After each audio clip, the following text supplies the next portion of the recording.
It begins quietly, without spectacle or warning, the kind of quiet that slips past attention because nothing appears broken at first. No alarms, no urgency, just the ordinary rhythm of a city waking up until a small detail feels wrong. A faucet turned by habit that offers nothing in return, a moment so subtle it almost feels imagined. Yet water is not just a convenience. It is the invisible structure holding daily life together, flowing through pipes and routines, through homes and hospitals, schools and streets, through every system we rarely notice because it has always been there. And when it pauses, even briefly, the pause echoes outward in ways most people never consider. Because the human body itself is mostly water, every breath and movement quietly dependent on it. And a city, vast and complex, is even more so, layered with networks that rely on constant flow, not only for drinking but for sanitation, cooling, cleaning, production, and safety. And in the first hours without water, the change feels manageable, almost temporary. People assume it will return. They fill glasses that stay empty. They check taps twice, then move on. But time has a way of transforming inconvenience into uncertainty, and uncertainty into awareness. As kitchens remain silent, mirrors reflect routine interrupted, and everyday actions begin to require thought instead of instinct. And across the city, similar moments unfold in thousands of separate rooms, unnoticed by each other yet connected by the same absence. As systems designed for continuity begin operating on delay, pressure lowering, backups engaging, schedules adjusting, while public spaces remain calm on the surface. Beneath that calm, small adaptations begin. Businesses revise operations, facilities conserve reserves, and officials monitor data that moves slower than the situation itself. Because cities are not built for stillness, they are built for motion, and water is one of their primary languages. And as hours pass, the absence becomes something you can feel rather than measure. Routines shorten, sounds change, silence replaces background noise, and attention shifts to resources once taken for granted. Not in panic, but in recalibration.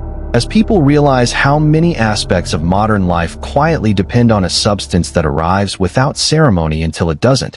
And this is not a story of disaster or collapse, but of exposure, of how systems reveal their design under stress, how resilience is tested not by extremes, but by pauses, by interruptions that force awareness. Because infrastructure is most visible when it stops working, and by the second day the city has not ended, but it has changed. Conversations include logistics, planning replaces assumption, and the absence of water becomes a shared reference point linking strangers through parallel experience, revealing how interconnected daily life truly is. And by the third day, the lesson is no longer theoretical. It is lived, etched into memory through small moments and quiet adjustments, showing that what sustains cities is not only technology or scale, but balance, preparation, and respect for systems that operate silently beneath. Every day, without thinking about it, we assume that water will be there, that quiet and familiar presence woven so deeply into our routines that we rarely stop to notice it, shaping our mornings and evenings, our work and our rest, the rhythm of modern life flowing as smoothly as the water itself. Because when we wake up, coffee machines hum to life, taps turn effortlessly, showers warm the air with steam, and the city slowly begins to move. Hospitals clean and prepare, sanitation systems operate silently, firefighters remain ready, schools open their doors, offices power up, and millions of individual lives move forward in quiet coordination, all supported by systems so reliable that they feel almost invisible. And it is this invisibility that gives us confidence, because we plan our lives around the assumption that when we turn a handle, water will flow, not as a luxury, not as a special resource, but as a constant, dependable foundation of civilization itself. And yet this video asks you to pause and imagine something unusual, something purely hypothetical and educational. Not a drought caused by weather, not restrictions or scheduled limits, but a complete and temporary interruption, a fictional scenario designed to help us understand how deeply water connects everything around us. A moment where nothing dramatic happens all at once, no explosions, no sudden chaos, just a quiet realization spreading slowly across a city as taps stop responding, as machines pause, as systems designed to work continuously begin waiting for something that is no longer arriving. And in the first hours it feels manageable, even forgettable, because cities are resilient and people are adaptable. Bottled water exists, storage tanks still hold reserves, routines adjust slightly. But as time moves forward, the absence becomes more noticeable, then more important. Because water is not only something we drink, it is something that cleans, cools, transports, supports, and stabilizes. It moves through pipes beneath streets and buildings, through hospitals and kitchens, through factories and public services, linking thousands of independent systems into one functioning whole.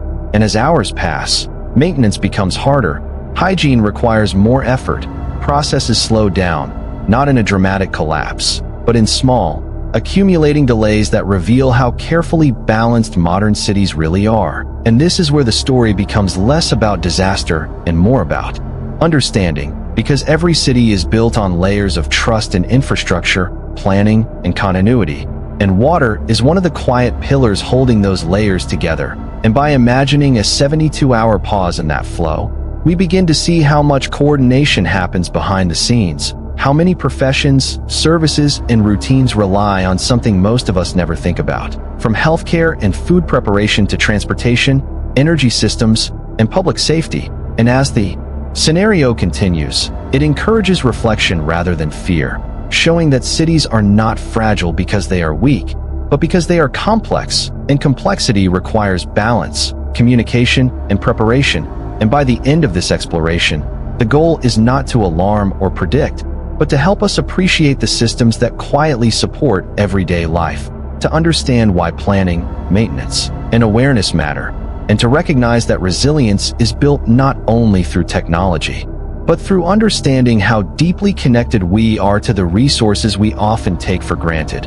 And when the water finally returns in this imagined scenario, it does not arrive as a dramatic victory, but as a reminder, a soft return to normalcy that feels more meaningful than before. Because once something essential disappears, even briefly, its value becomes impossible to ignore. Hour zero begins quietly, without alarms or sirens, without headlines or breaking news banners. Because at 6:42 a.m. the city still believes it is in control, still wrapped in the comfort of routine, still convinced that systems built over decades cannot simply stop overnight.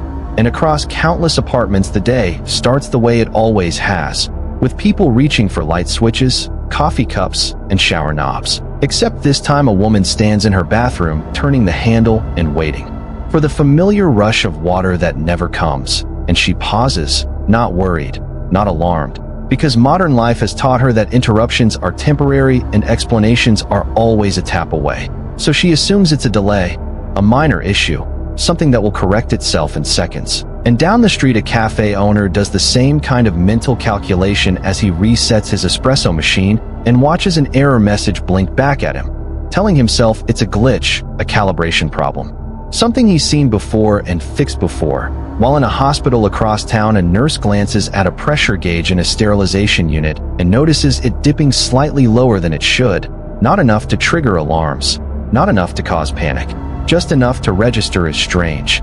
And in these first moments no one connects the dots because there are no dots to connect yet. Only isolated inconveniences scattered across a city that still hums with traffic, conversation, and confidence. And people scroll through their phones expecting a notification, a short update, a maintenance notice, because we live in a world where every disruption has a customer service explanation and every failure comes with a timeline for repair, where inconvenience has been softened by technology and uncertainty has been dulled by constant reassurance. So the assumption spreads quietly from apartment to cafe to office to hospital that this is normal, that this will pass, that someone somewhere is already handling it.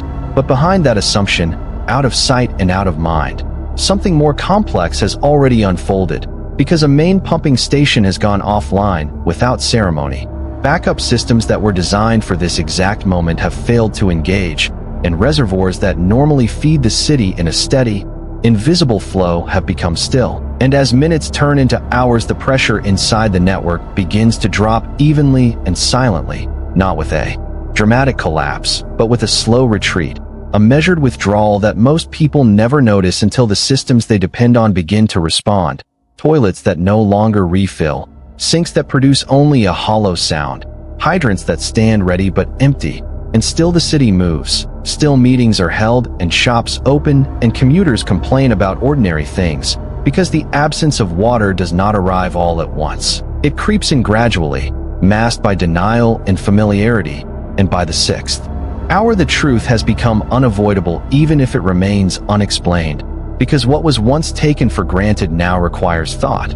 What was automatic now demands attention, and the illusion that infrastructure is permanent, that control is guaranteed, that modern systems are immune to quiet failure, begins to show its first fractures, not in chaos or panic, but in confusion and hesitation, in the subtle realization spreading from one household to another that something fundamental has shifted beneath the surface of an otherwise ordinary morning. It doesn't begin with panic or noise or anything dramatic enough to feel like the end of the world. It begins quietly, almost politely, with small interruptions that feel temporary and easy to ignore, a faucet that hesitates before responding, a coffee machine that takes longer than usual, a hospital corridor where routine slows just enough for someone to notice. And by the time the morning turns into noon, the city is still moving, still working, still pretending that nothing important has changed. Yet conversations begin to drift toward uncertainty as people check their phones, glance at shelves, and trade half-formed explanations with coworkers and strangers, some saying the issue will be resolved by evening, others suggesting maintenance, inspections, delays, nothing urgent, nothing permanent, just another modern inconvenience in a world built to absorb them. And so people do what they always do when certainty weakens. They prepare quietly. They buy an extra bottle, fill one more container, take a little more than usual without meaning to, and across the city stores grow busier,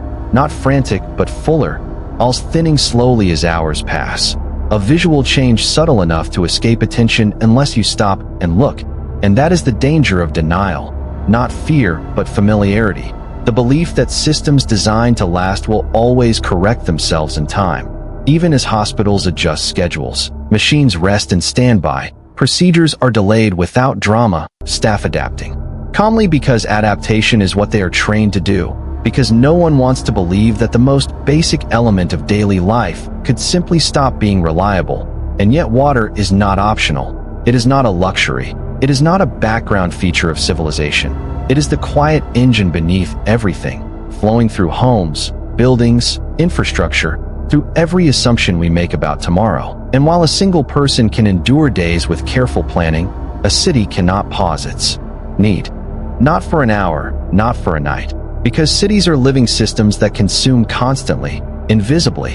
And when that flow slows even slightly, the strain begins to show, not in explosions or chaos, but in decisions, in postponements, in careful usage, in official statements worded calmly and read evenly, advising conservation without explaining how much there is left to conserve. Because most homes hold far less than they imagine. Because modern life is built on immediacy, on replenishment, on the idea that resources arrive the moment we ask for them. And as evening settles and the city grows quieter, not afraid but watchful, lights glowing steadily as people wait for updates that do not fully arrive, holding on to normal routines as proof that normal still exists, telling themselves that tomorrow will bring resolution, that systems larger than any one person are already working behind the scenes. And this is how denial survives, not as ignorance, but as hope stretched thin, as the refusal to accept that something so fundamental could be fragile, as the choice to sleep believing that water, like time, will resume its familiar rhythm by morning, even as the silence inside the pipe says otherwise, even as the city unknowingly steps into its most uncertain hour, where nothing has collapsed yet, but nothing can continue exactly as it was. And the true test is no longer infrastructure or supply, but awareness, because the moment people stop assuming water is infinite is the moment everything else begins to change.